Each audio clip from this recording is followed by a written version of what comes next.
Low Ninganna ಬೋಳ್ ತಲೆಗೆ ಎಣ್ಣೆ ಯಾಕೆ ವಯಸ್ಸಾದ್ಮೇಲೆ ಮದ್ವೆ ಯಾಕೆ ಅಂತ ಊರವರೆಲ್ಲ ಆಡ್ಕತಾರಕಲ್ಲ. ಮೊದ್ಲು ಮದ್ವೆ ಊಟ ಹಾಕ್ಸೋ ಮೂದೇವಿ. ಬೋಳ್ ತಲೆಗೆ ಎಣ್ಣೆ ಯಾಕೆ ಒತ್ತೋದ್ಮೇಲೆ ಇಟ್ಯಾಕೆ ವಯಸ್ಸಾದ್ಮೇಲೆ ಮದ್ವೆ ಯಾಕಂತ ಊರವರೆಲ್ಲ ಆಡ್ಕತಾರೆ ನಿಂಗಣ್ಣೋಯ್. ಓ ನಿಂಗಣ್ಣೋಯ್, ನಿನ್ ಜೊತೆಯವ್ರಿಗೆಲ್ಲ ಮದ್ವೆಯಾಗಿ ಮೂರು ಮಕ್ಳು ಮಾಡ್ಕೊಂಡು ಆಟ ಆಡ್ಸ್ಕೊಂಡು ಕುಂತಿದ್ರೆ ನೋಡ್ಕೊಂಡ್ ಸುಮ್ನಿದ್ಯಲ್ಲೋ ನಿಂಗಣ್ಣೋಯ್. ಓಯ್ ನಿಂಗಣ್ಣೋಯ್, ಧನುರ್ಮಾಸ ಮುಗಿದೋಯ್ತು, ವಾಸಾಡನು ಕಳೆದೋಯ್ತು, ದೀಪಾವಳಿ ಶುರುವಾಯ್ತು, ಚಂದ್ರಿನೋ ಸುಂದ್ರಿನೋ ಕೆಂಚಿನೋ ಕರ್ಗಿನೋ ಕೊಳ್ಳಿನೋ ಮಳ್ಳಿನೋ ಸಿಕ್ಕುದ್ ನೋಡ್ಕೊಂಡು ಗಂಟಾಕೋ ಗಂಟಾಕೋ ಗಂಟಾಕೋ. ನೈಸ್. ಕೊನೆ ಪ್ರಶ್ನೆ, ಒಂದೆರಡು ಪ್ರಶ್ನೆ ಇದೆ.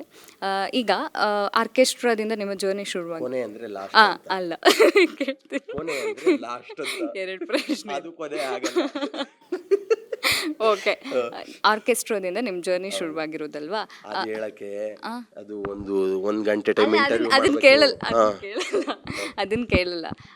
ಬಿಗ್ ಬಾಸ್ ಬಿಗ್ ಬಾಸ್ ಅಲ್ಲಿ ಕಾಣಿಸ್ಕೊಂಡ್ರಿ, ರನ್ನರ್ ಅಪ್ ಕೂಡ ಆದ್ರಿ. ಆದರೆ ಯಾವ ಸ್ಟಾರ್ ಸಿಂಗರ್ಸ್ ಜೊತೆನೂ ನೀವು ಯಾಕೆ ಅಂದರೆ ಇಲ್ಲ ಅಂತ ಅವ್ರ ಜೊತೆ ಕಂಪೋಸಿಷನ್ ಜೊತೆ ಯಾಕೆ ಹಾಡಿಲ್ಲ ಅನ್ನುವಂಥದ್ದು? ನೋಡವ್ವ ಕಲಾನ್ವಿತ, ಕರೆದ್ರು ಹೋಗಿ ಆಡ್ತೀನಿ, ಕರೆದೋದ್ರೆ ಎಲ್ಲಿಂದ ಆಡಲಿ. ನಾನು ಶಿವಣ್ಣಂಗೆ ಆಡಿಲ್ಲ, ಉಪೇಂದ್ರ ಸರ್ಗೆ ಆಡಿಲ್ಲ,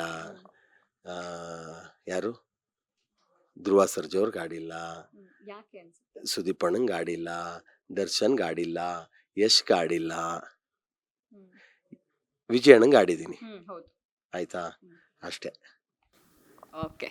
ಆದ್ರೂ ಜನ ಮನ್ಸಲ್ಲಂತೂ ಖಂಡಿತ ಇದ್ದೀರಿ. ಅಂದ್ರೆ ನವೀನ್ ಸಜ್ಜು ಅವರ ಹೆಸರು ಎಲ್ಲರೂ ನಮ್ ದಾರಿ ನಾವು ನೋಡ್ಕೊ ಹೋಯ್ತಾ ಇರ್ಬೇಕು. ಅವಕಾಶಗಳು ಬತ್ತವ ಆಡೋದು, ಇಲ್ವಾ ಅವಕಾಶಗಳನ್ನು ನಾವು ಕ್ರಿಯೇಟ್ ಮಾಡ್ಕೊಳ್ಳೋದು, ಅಷ್ಟೇ.